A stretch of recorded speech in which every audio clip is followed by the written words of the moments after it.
So, after hearing your presentation, I have seen that this giant of bureaucracy is invincible. There is no way out, judging by what you said. Helena, thank you very much for saying this, but please allow me to say that I've worked in countries that had the red tape that we have and even greater macroeconomic difficulties than ours. For example, Argentina, Peru, Brazil had million percent inflation rates. And what it takes is a group of people.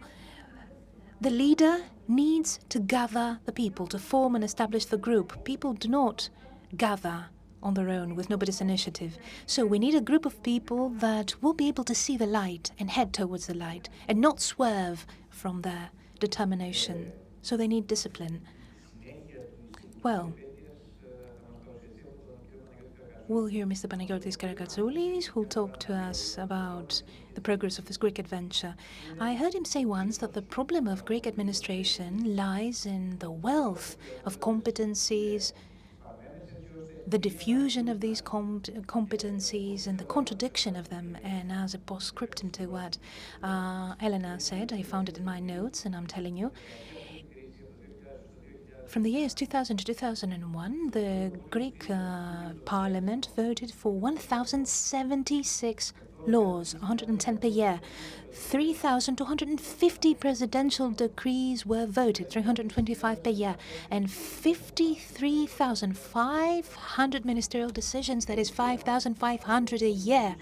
And the Greek government, in the decade preceding the crisis, they voted 6,000 amendments on the article or the law that they had passed the previous month. So we have 107 laws per year, 325 presidential decrees a year, 5,500 ministerial decisions, and despite all that, we also have 600 amendments per year in order to amend what has already passed in government. So, if you think about it, it's characteristic. On the other hand, if you look at the face of the monster, and if you're bold enough to look at it, you can do away with it. Let's say that for the next 5 years, the Greek government will vote no new law. It's easy, isn't it? It's very easy. It's a matter of self-control. Politicians should control themselves. The president of the Greek parliament had imposed a limitation on the number of amendments, and he had said that no amendment should be passed after the 12th hour of midnight. This prohibition was abided by for 48 hours. That's it. Afterwards, they did away with it. Oh, I apologize if I spoke long, says Mr. Tsimas. Mr. Karkatsoulis, you have the floor. Good afternoon. The only thing that has changed throughout the past few years, as I've seen in my life, vis-à-vis this discussion on state, I have been doing rather boring work for the past few years. I've been looking at the monster that Pavlos Tsimas mentioned from within. But you know, I'm used to it. It's like working in a mortuary or a morgue, if you think about it. But in the past time, and this has changed, there are other people who actually want to see. And you know, it would never have occurred to me that people would be actually interested in seeing this morgue. Pavlos has talked about these ideas and television. And I remember that the first time they counted the laws, we have the minister Sakis Peponis, and for that time they had counted, the number of the laws, and all these regulations, all these documents that are equally as important to you, citizen. That is presidential decrees, ministerial decisions, you name it, the works. And we had added all of them. And I remember that Ethnos, the nation widespread newspaper back then, had a banner headline, huge letters in fact. And on the first page, we only had the number, 178,000, I don't remember. This had to do with work of 30 years. So the number actually sold papers. And coming from another country where I had pursued my studies, I was surprised because in Germany, a number alone would not sell so much. So if you think about it, a number, just a single number, constitutes a piece of news. And this is important. And I don't know if opening the viscera of this monster will make things easier.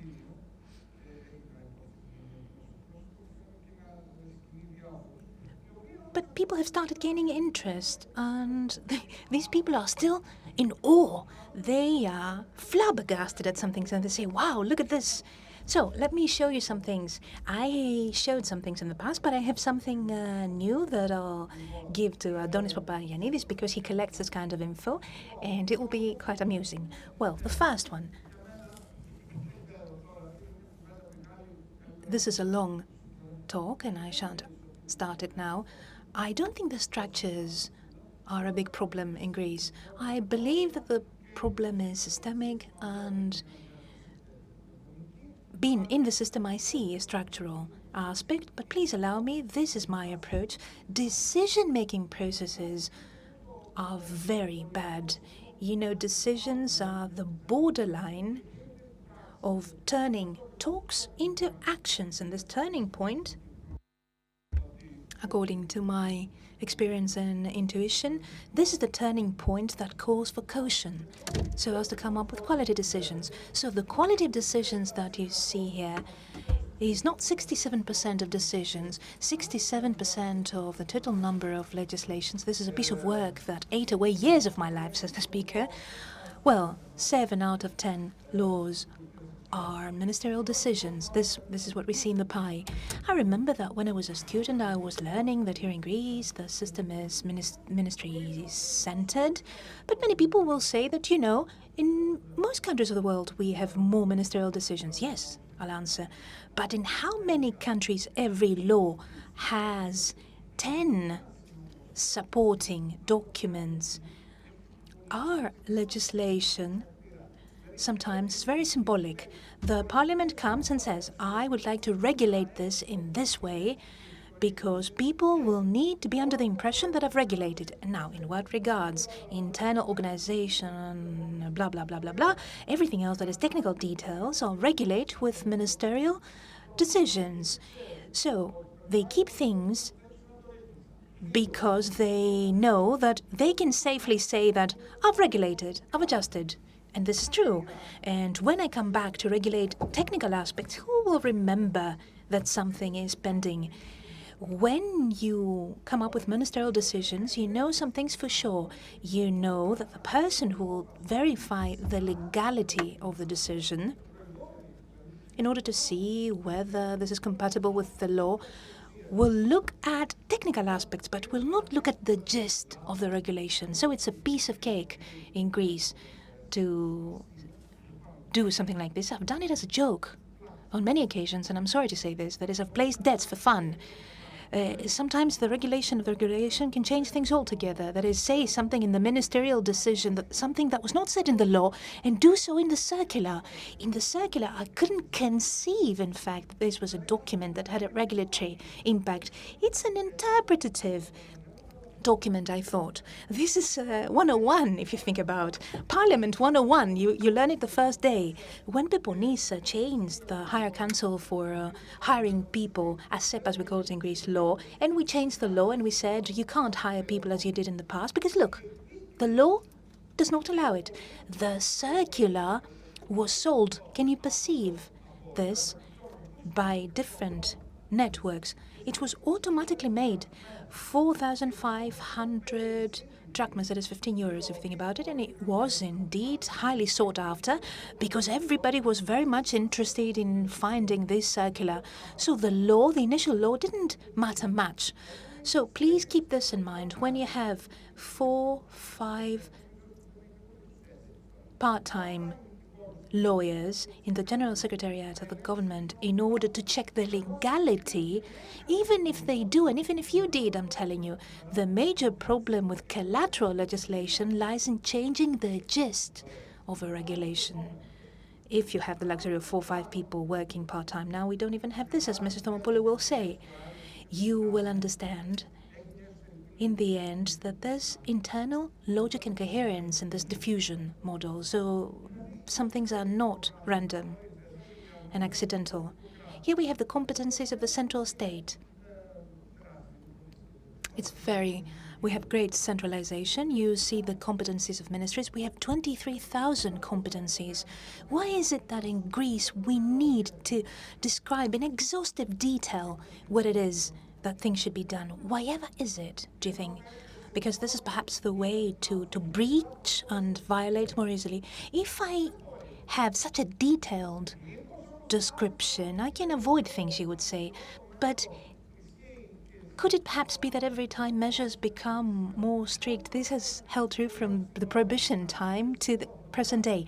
Every time you try to be very, very strict, super strict, and say, I'll get you there, every time at the same time as your intervention, violent intervention, you sort of open a loophole and a door for people to violate things. So the favorite sport, the pet sport of bureaucrats, is to do the following. On the first day when the law is passed, the next day they break into small groups of people and they actually exercise on how it is that they can break the law. On the third day, they have found 10 different loopholes, even if you're not certain that there are ambiguities. 9 out of 10 laws contain ambiguities, so I'll find some. Now let's go to the next one. No, let's go to the previous one, procedures. To set the record straight, in Greece there exists this paradox. We have a regulation dictating what it dictates, be good or bad, and then right after that we go to the implementation part, that is turning the regulation into a procedure, steps. The law dictates this. This means that I need to take 1, 2, 3, 4, 5 steps. But here in Greece we say that all these steps are dictated by the circular, so there is no standardization of procedures. We do not have steps that we know beforehand for us to actually know that I'll do this 1, 2, 3, 4, 5. When we started working with the centers that supported citizens, we tried to write down procedures. I had this macabre task of jotting down the steps that one needs in order to have somebody taken under, for funerals, that is. We had 13 different cases. That is, 8 supporting documents were the same. If one is different, then we'll find this different one in Kozan in northern Greece, or Crete, for instance. The 11th difference existed in Cephalonia alone, and the 12th in Crete. When you have to go, Jesus Christ, when you have to go to facilitate the funeral of a kin of yours, you need a special file that has an envelope, that has some adherent parts that are very particular. Why is it that they needed such a particular file? They had a shop in Crete that sold these particular files that had extra safety fins, if you wish. And why was it that it actually existed in Crete? Because the person there who was responsible for funerals had a wife who sold these files. So what is it that prevents you from standardizing things and procedures? I am fed up with hearing ministers, especially throughout the past 10 years, the younger ones,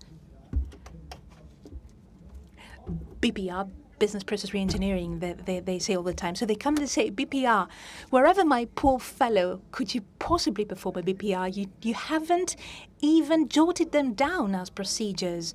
Imagine, even the ones that needed to be standardized, that is a transaction with the citizens, because what I talked about before is something internal in our business. After 17 years and enormous pressure exerted on Greece, Greece came up with a code of procedures. 1 year it was passed, the next year it was changed. Do you know what this procedure code dictates? If I ask this question, then people will say, hey, I know nothing. So this Anglo-Saxon principle, if you don't know your rights, then you don't have them, is something that doesn't hold true here in Greece. What are my rights? I don't know them. However could I possibly know them? So I remember, what can I say? I'm growing old, says the speaker. I've been reminiscent of many things.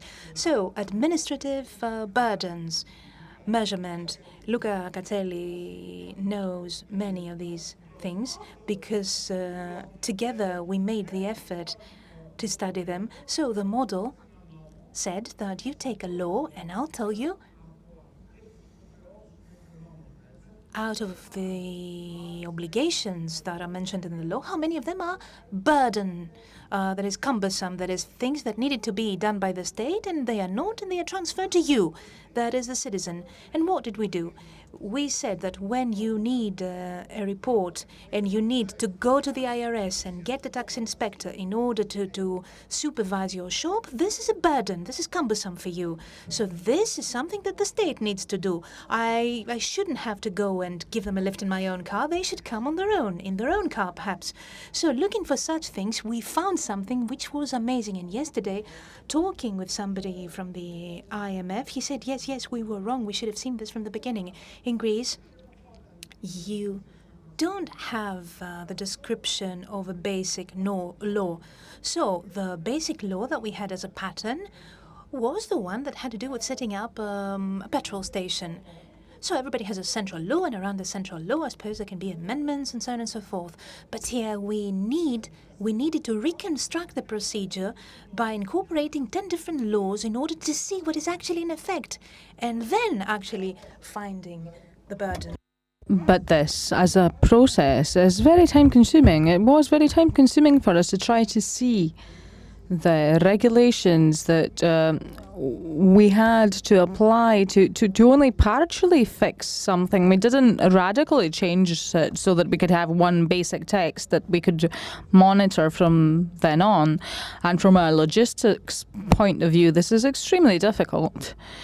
It was considered scandalous then that we tried to pass the legislation in e-format. The only company that could do this in the end, because they were as a job, it was quite easy, the data entry, because it had never happened before, so it cost 10 times as much as the actual project. It had to be done from scratch. So this dispersion is prohibitive in starting something. Now, we have the same fragmentation here in structures. Why do we have like departments with 1 or 2 people? You know the question. Because, I need to have my extra payment for being in this department or that. You know how things are. But it shouldn't be like that. So this is my next slide here.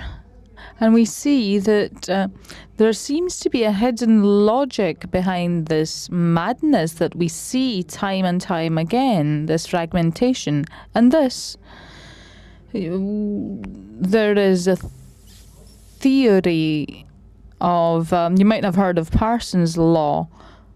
What did I say? No, sorry, my fault. I mean, I'm completely confused. Sorry. If you leave something uncontrolled, it will continue to expand and require more and more money. So this is the structure of the Ministry of Labour over 20 years. So you should just have a look at the top right. We see here the issuance of the first law. So please move on with the slide. Okay. Now we see here every year the units that are added and the units that are removed. So see how it was in the beginning and look at the situation after 20 years. And if you see it in the end, it will be a completely different picture. You will see that this has bloated to about 10 times its original size, which means that we have maintained the old structure and also superimposed the new structure. So nothing is removed and more is added. So as we see here, this look at what happens here. The transaction costs that we have here, you see what's happening? What we see here is a very small organization compared to the behemoth of the OAED, the job finding centre is 7 times larger than the Ministry of Labour. So if we talk about what Elena was talking about, like, so who moves the strings there? Obviously, the Minister of Labour. So what's the point? What's the policy? Who produces the actual policy? Is there a fragmentation there? Yes. A huge fragmentation. And then after we finish this slide, we will please... all right. Okay, let's move to the end of that. All right, okay. Moving to the next slide. We see the legal bodies. And here we've gone through the gates of hell. If we thought that the central state was in a mess, what you will see now is just beyond despair. We know that since the time of the first MOU, because we were unable to measure all structures, the deficit was then measured, by approximation, talking about 80% of the deficit and all this and all the calculations based on that hypothesis. So who started this whole discussion of the missing 20% of the deficit produced by some unknown factors in the economy? What we see now, looking into this, it's quite scary. It's a complete mess. Let's have a look at the slide with the structures. We have more than 2,500 recorded structures in Greece. We see some numbers here which implement policies. They're independent legal bodies under public law. So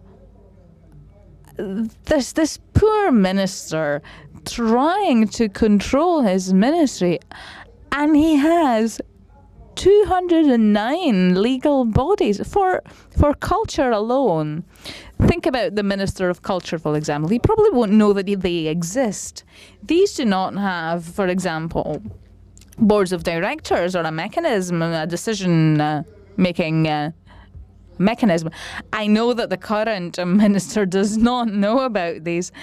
A few days ago, he was shocked to discover that he had 47 different specializations of archaeologists, and he was asking me, how could we have 47 different types of archaeologists? I mean, they're archaeologists. And I remembered, because there are even the craziest specializations, such as CO2 technician specialization, but for example, we had one for mopeds, and we had a different one for trucks, and a different one for trucks over so many tons, or for private vehicles. Or this concept of fragmentation, of excessive fragmentation. And we see this in the field of human resources as well. There are 5 components of the administrative system that I've analysed, and we see the same picture. How many types of different employment relationships can we have with a public sector employee? We would say 2, employment and fixed work contracts. No, there are another 12 types of relationships, 12 types of employing someone in the public sector. I was shocked to see that there are also jobs posts dedicated to one person, and this forms a commitment, a legal commitment. For example, Effie, there's a job dedicated to her because she has some special skills. She can leave this post, and then from this second place that she goes to work, she might be seconded to a third place, but the original post still exists. if someone were to support that this is completely by chance, this chaotic system, I would disagree. I think that it's a very, very well thought system. Quite a few times at Parliament, when we discuss such laws, there's only one person who can actually understand what's going on. There was only one person, Mr. Andronopoulos, because only he could understand. Otherwise, nobody could make head or tails of it. So we're talking only about the categories of staff. Let's have a look at one here. Alpha Kappa, AK. Do you know what this is?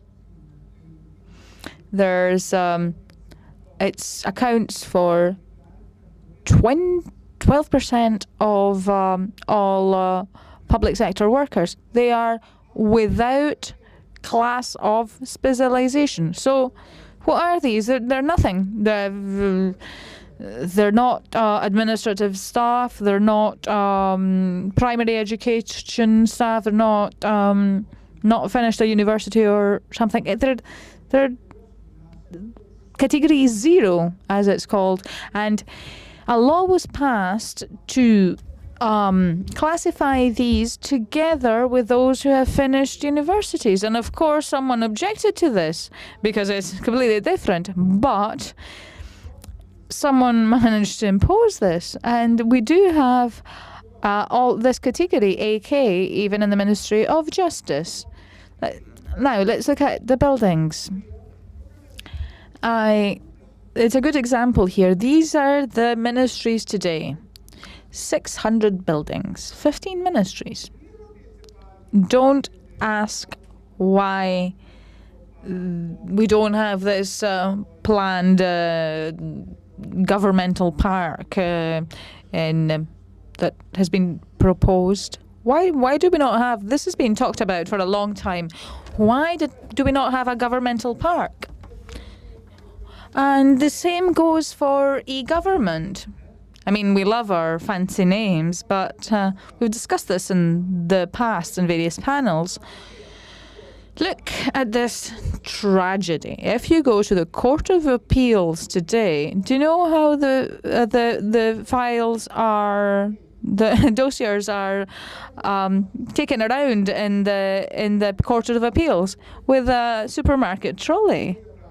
I think as lawyers, you might have seen this.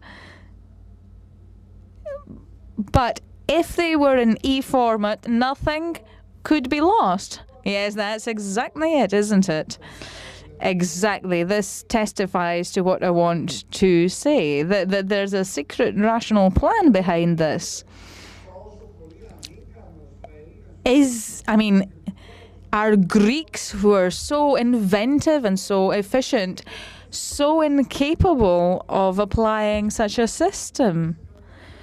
We see, for example, that we have 102%. We have a computer-to-person ratio of more than 1-to-1, 102% of computers. And why is this? Did we not know how we could make these? Could we not know how to make different systems, e-systems, communicate?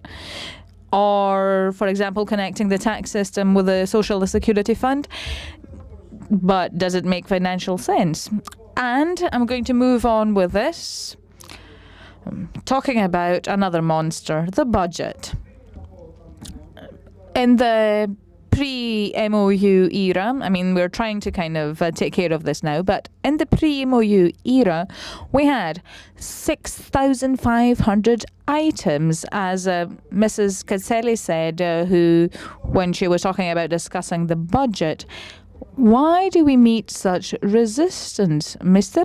Alagoskoufis, he tried to negotiate for 3 years with the OSAT, and then it completely failed after 3 years. But what is so difficult in the Greek case to rationalize these 6,500 codes in a rationalized function of government?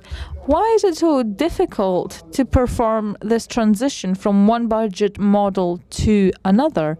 because we should know how the first one should work. Because how it works is this.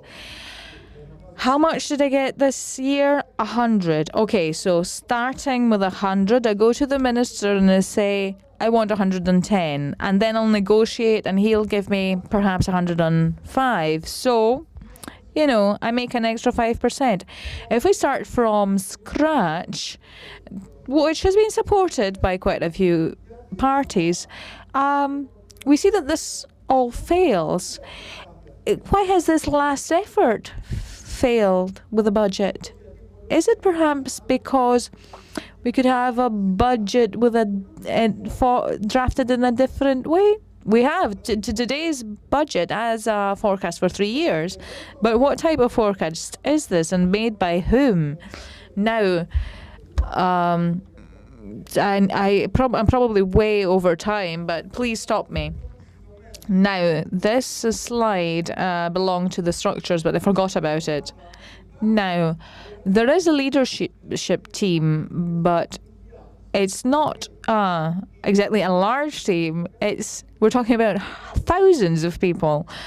We have the Papandreou government here, and and the Samaras government. We see the ministers, the deputy ministers, the administrative employees, the secretaries, the consultants, and have a look at the administrative, the board of directors of these.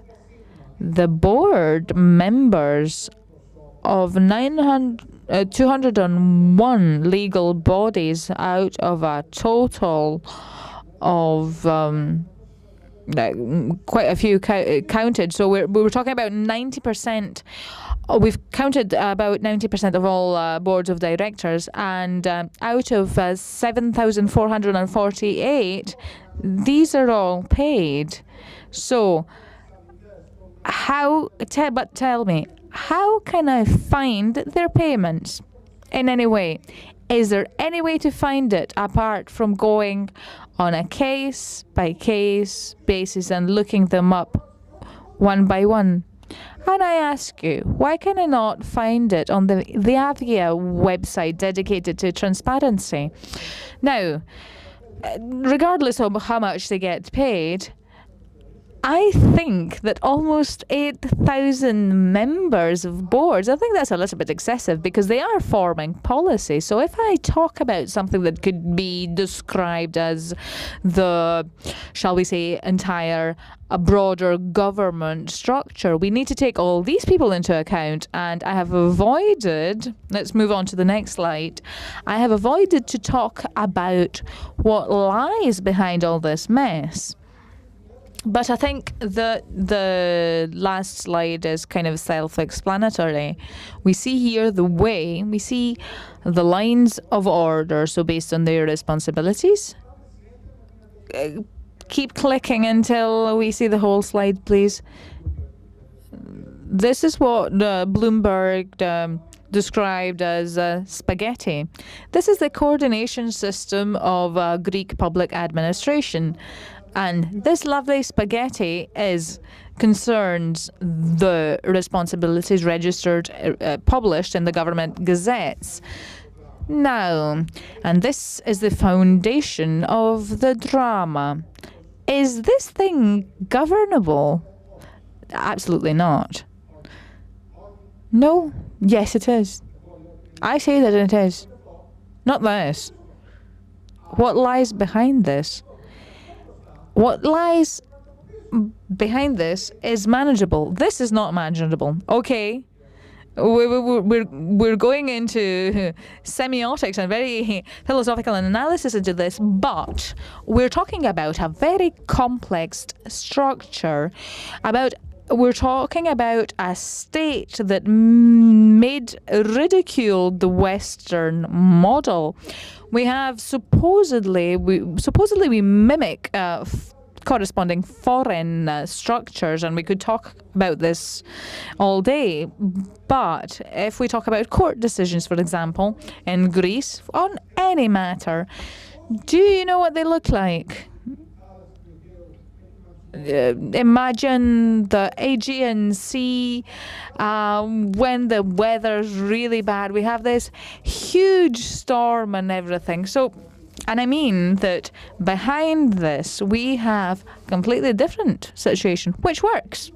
But it works, and I will be brief now. It works in our favour and against us. It is the condition ensuring the conditions for corruption. So essentially, as Mrs. Pisarithi, I disagree with Mrs. Pisarithi because I will say that who said that we need to control this to control corruption. I think you need to be mad to try to control this structure, but we need to examine what lies behind this, which is simple. It operates rationally, and it's extremely efficient. Either when it works against us, or when it works in our favour. And I'll only have a look at what it does in our favour. Do you believe that would the traffic lights in Athens work following this structure?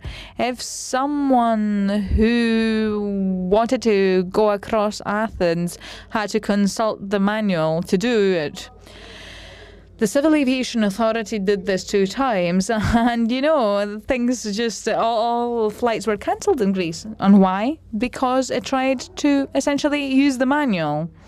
If I use my manual, for example, my service will just fall apart. I will need to close it. So what I'm saying is that the whole system is informal. And I am a great fan of informality. If we need to manage this, we can only do it informally. But if informality leads to shadow economy and tax evasion and all that, that is true. But this is the cost we pay, because otherwise nothing would work in Greece. And I would like to finish here. I'm completely over my time. Okay, yes.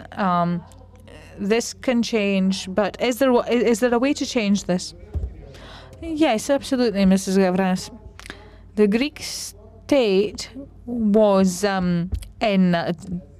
largely based on our own perception and attitude. So it is I, the citizen, who asks for special treatment when I'm waiting in the hospital or at the tax office. So the state actually created regulations based on our attitude. When 2 or 3 decades ago I started working as a lawyer, my boss would say that when the client comes and he says it's a complex case, don't ask him, this is how we solve this, this is the legal route. You ask him, do you know a couple of MPs to solve this? Or do you want to take the long way? So this, we have to have a look to see how many modifications and amendments of laws we had in the Semiotic government and the Karamanlis government. We have... who was responsible for these amendments? The Communist Party. So the most obvious case was, for example, we had a list of people we could recruit, and this had closed, and the Communist Party came and amended the law to, change the law a little bit. We're talking about Law 1943 of Mr. Sakis Peponis. It was modified 43 times in a decade. And why was it modified? To create loopholes, obviously. 43 times, which means that the pressure to politicians is immense. And there are people who can testify to this firsthand. I believe that, yes, this system can change on the condition that when it concerns myself, I should take it. I should not try to change things when it comes to my case, because it's me who calls the MP to get his favours done.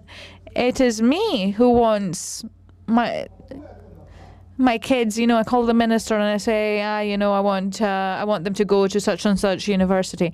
How can we change this?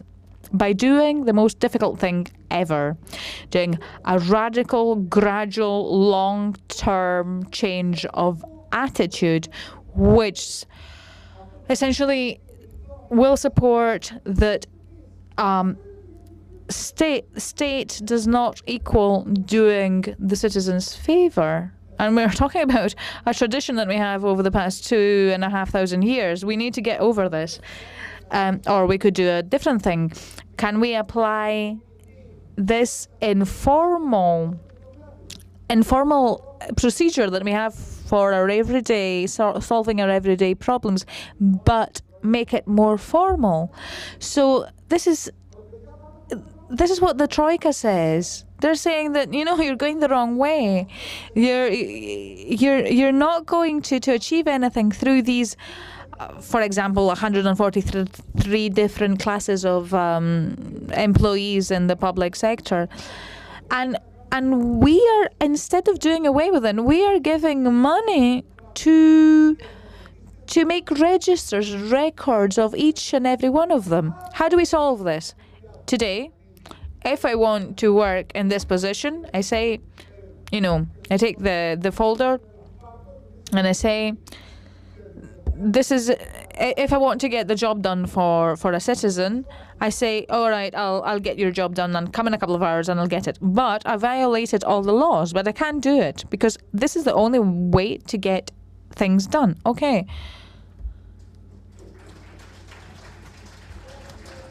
Now. I don't know, Pavlos, can we afford to be more pessimistic than that? No, I don't think so. Look, I suppose that you can hear Panagiotis speak to you all day saying such things to you, and your hair will stand on end in the end. But I think that the take-home message from all this is that it is impossible to take steps to exit the crisis, and it is impossible to pursue any real change in a controllable way. That is for us to say, I decide that something be done and it gets done, if something does not change in the spaghetti model that you showed us. Because the spaghetti model does not facilitate development, growth, or anything good for that matter. Mrs. Richardson, I don't know. If I may make a comment. Listening to Panagiotis speak rang a bell to me. It was reminiscent of hearing the ministers of different Latin American countries speaking Greek. In the year 1991, when I started working in Latin America, Gary's here, and he can corroborate what I'm saying, in fact. At a certain moment, one of them told us that we have more computers than people. In fact, we have computers outnumbering students. But they had a problem, and we have not had it yet, and we need to keep our eyes open for fear it might happen. The Industry of Development, they had purchased the PCs because 100,000 programs from the World Bank and other organizations had deluged the countries, like the USAID, the Organization for Development of Latin America, etc. They had said, you are underdeveloped and you need to develop, so there's a project for you. There you go, have these computers. Another program, computers. And we had ended up having computers for areas that had no electricity, software in English for Indian children that couldn't speak a word of English. And they used these PCs on tables that were coffee tables like this one that's in front of us. Why is it that I'm telling you this? Because at this moment, these countries have a middle class. They've been developing at a 5 or 6% rate for the past 15 years. And I can't actually tolerate the fact that in Greece we have 10 million people nag all the time and say, this cannot be done. Things can be done, What do we do to change this? Let me give you my example. In Peru, we developed one thing that was very difficult. It took me 7 years. 7 years! It was the first time that we had been doing this as a bank, as a World Bank, the first time this project ran. And it was then that I was called institutional economist, and another 6 people like me also had this specialty. What did we do? We looked for informality. And this was the model that we said, this auditory model, harking on people, hearing, listening. Okay, how long does it take you to give Papayannidis the file for 2 hours? How long does it take you? 2 hours? Okay. We detracted the rest. We pushed the delete button. And just because there existed a spaghetti of a system, it was easy to delete things because nobody actually knew what was being deleted. There were so many things, they lost count to begin with. So we ended up with, remember my telling you, transferring property, 27 steps, 15 authorities. There you needed 13 authorities and 60 steps in Latin America. Just because 2% had actually done this from the population, it was easy to tell the rest that you do this following one step. It's easy to convince the overwhelming majority of people that had not followed the formal procedure. So, institutional change of this kind cannot be cancelled now by any government, because they have actually touched the overwhelming percentage of people in this country. And this is a positive point. I have Ruth by my side. I am sure that she's looking for positive things. Yesterday, she made a tutorial to me for this. I don't know if Mrs. Richardson could convince Mr. Karkatsoulis to find some positive things to say.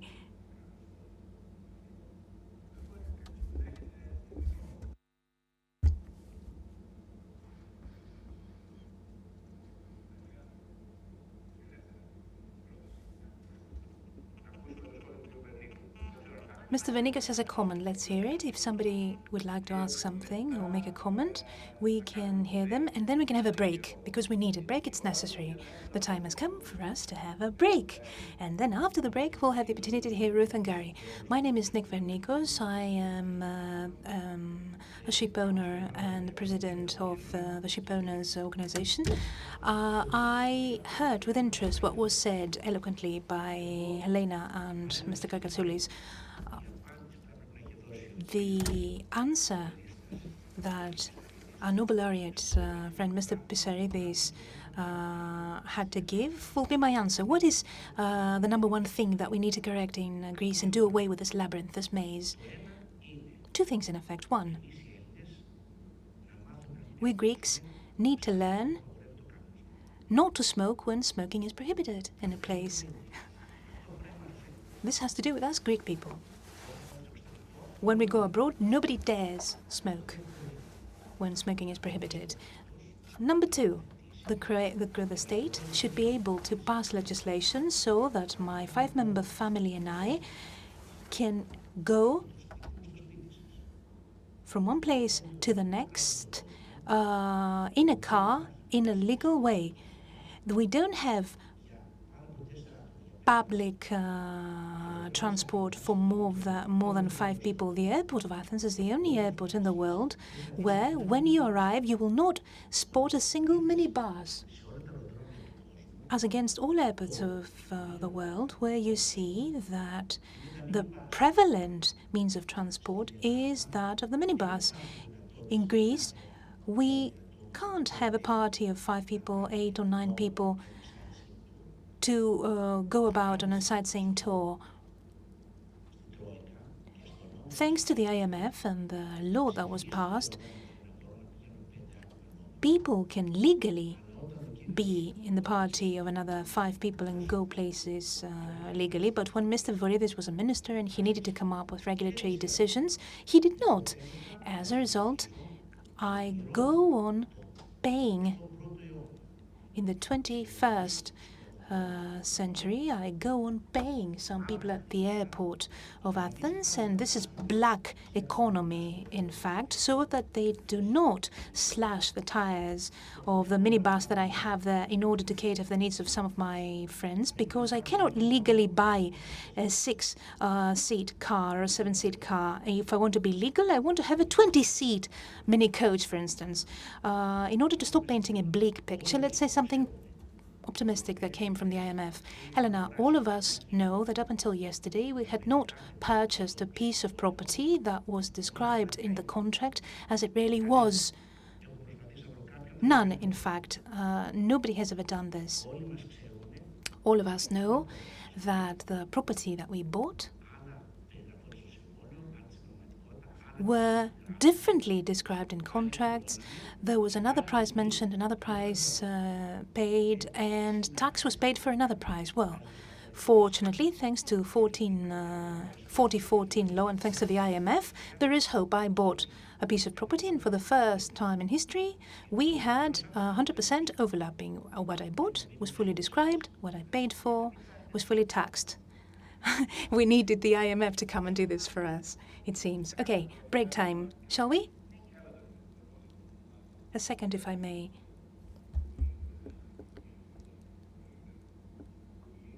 Off the microphone, the speaker cannot be heard. We apologize.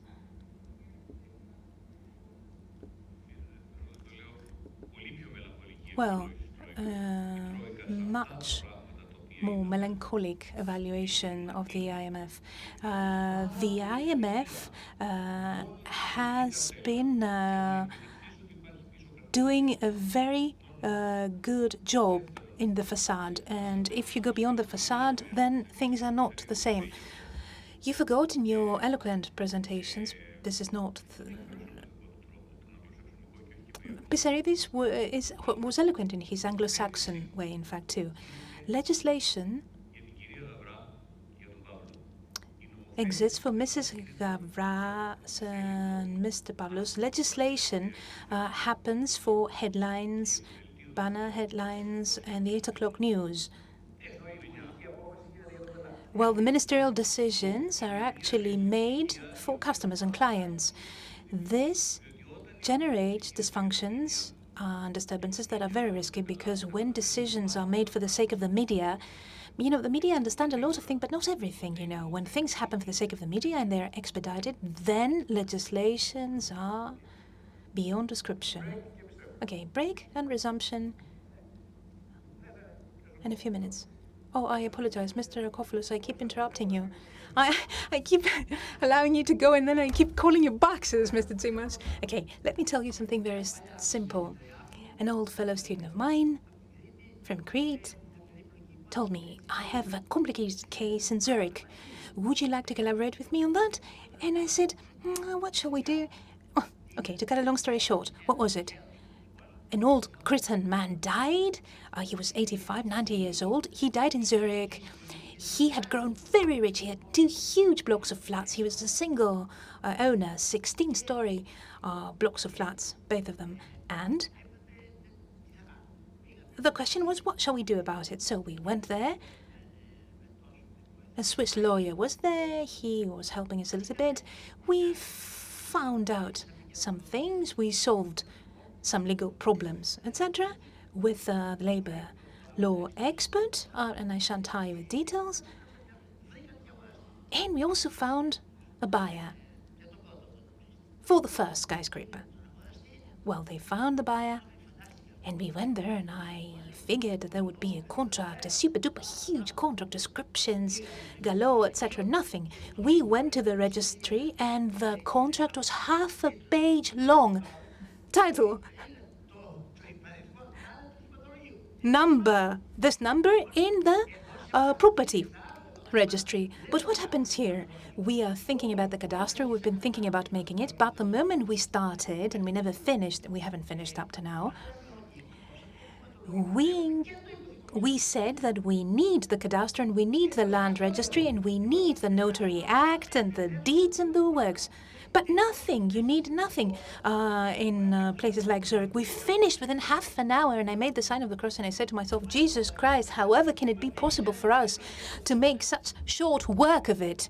And in fact, we spent the nights painting the town red afterwards because we had ample time. If you went to Nicosia in Cyprus, you would do the same. Transfer takes 10 minutes. But what can I say? We seem to be sick. We can't do otherwise.